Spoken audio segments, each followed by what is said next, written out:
மாரி பார்த்தீங்கன்னா, bypass surgery ஒண்ணு சொல்றாங்க. ஆன்ஜியோன்னு சொல்றாங்க. இதெல்லாம் என்னது சார்?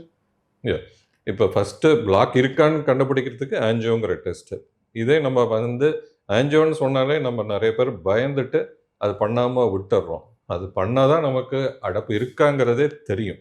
தெரிஞ்சுட்டு இப்போ ஒரு பிளாக் இருக்கு. இந்த ஒரு வெசல்ல பிளாக் இருக்கு அப்டின்னா, இந்த ஒரு வெசல்ல பிளாக்குக்கு மட்டும் ஸ்டென்ட் போட்டுட்டு இம்மீடியட்டா சரி பண்ணிடலாம். ஃபியூச்சர்ல ஹார்ட் அட்டாக் வராது.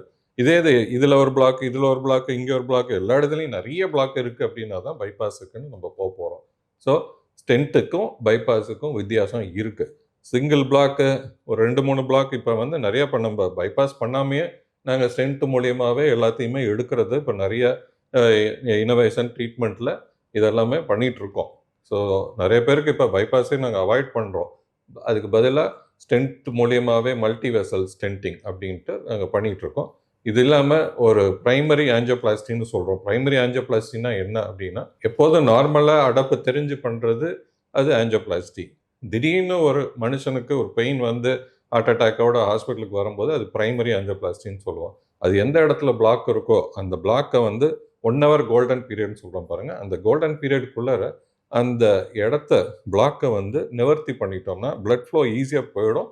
ஸோ நமக்கு அந்த ஏரியா டேமேஜ் ஆகாது.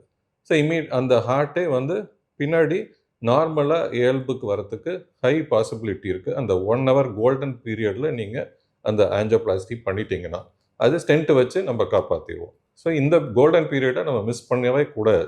பெயின்னு வந்தா இம்மீடியட்டா இசிஜி எடுத்துறணும்.